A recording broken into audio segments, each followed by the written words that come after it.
So since I made that video and took in that feedback, I've been thinking about what other approaches we might be able to take. And I think since we can never entirely fix that conversation by changing how we voice the critique, I think we might be able to also make it budge a little bit by considering how we receive that critique and how we might be able to take a suggestion that we may have said or done something racist and take it in stride and not completely freak out and assume that the world thinks that I'm a bad person.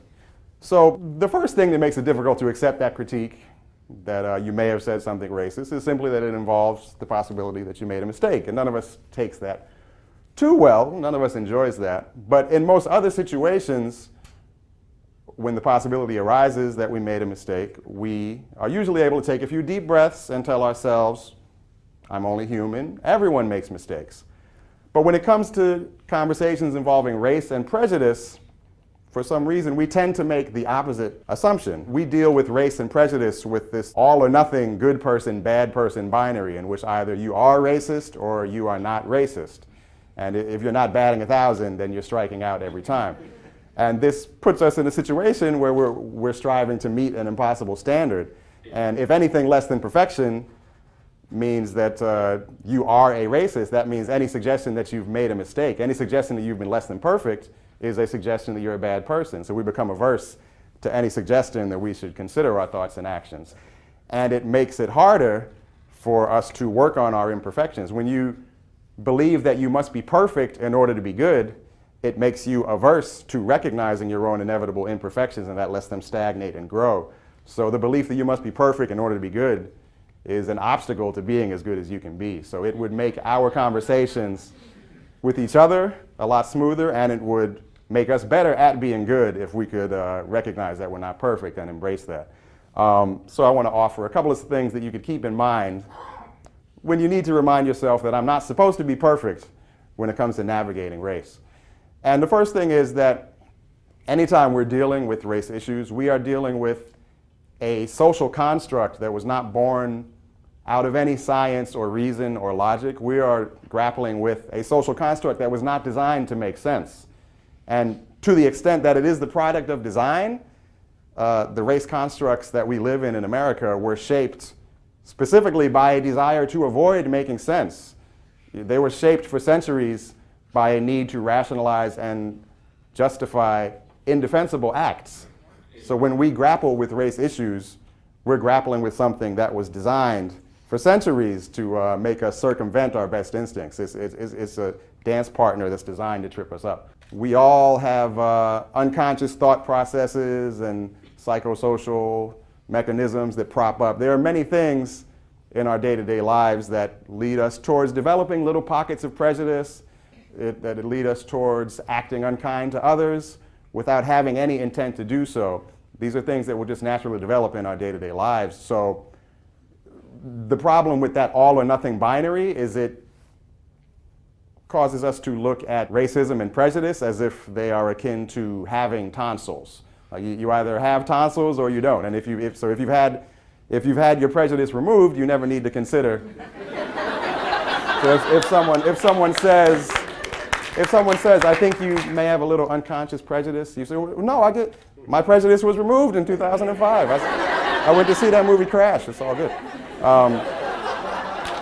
But that's not how these things work. When you go through your day-to-day lives, there are all of these mass media and social stimuli, as well as processes that we all have inside our brains that we're not aware of, that cause us to build up little pockets of prejudice every day, just like plaque develops on our teeth.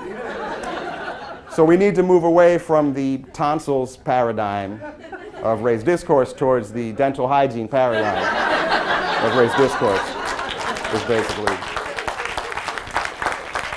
if I could offer one piece of advice. And in general, I think we need to move away from the premise that being a good person is a fixed, immutable characteristic, and shift towards seeing being good as a practice.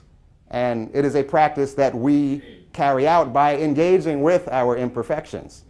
So we need to shift towards thinking of being a good person the same way we think of being a clean person. Being a clean person is something that you maintain and work on every day. We don't assume that I'm a clean person, therefore I don't need to brush my teeth. And when someone suggests to us that we've got something stuck in our teeth, we don't say, what do you mean? I have something stuck in my teeth, I'm a clean person. Why would you? So I know that this is no small task, but if we can shift a little bit closer towards viewing those race conversations the same way we view a conversation about something stuck in our teeth, it will go a long way towards making our conversations a bit smoother and allow us to work together on bigger issues around race, because there are a lot of, beyond the persistent conversational awkwardness of race, there are persistent systemic and institutional issues around race that are not caused by conversation, and they can't be entirely solved by conversation. You can't talk them away. But if I could have one wish, it would be that we would reconsider how we conceptualize being a good person, and keep in mind that we are not good despite our imperfections. It is the connection we maintain with our imperfections that allows us to be good.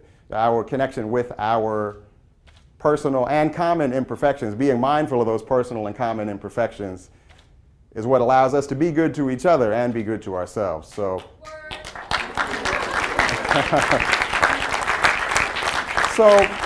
I know that this is no easy task, and race may be the most difficult sphere in which to apply this concept, but I think it's where it could also reap the most rewards. So I hope that bit by bit, if we consider that and are mindful of it, we can shift away from taking it as an indictment of our goodness and move towards taking it as a gesture of respect and an act of kindness when someone tells us that we've got something racist stuck in our teeth.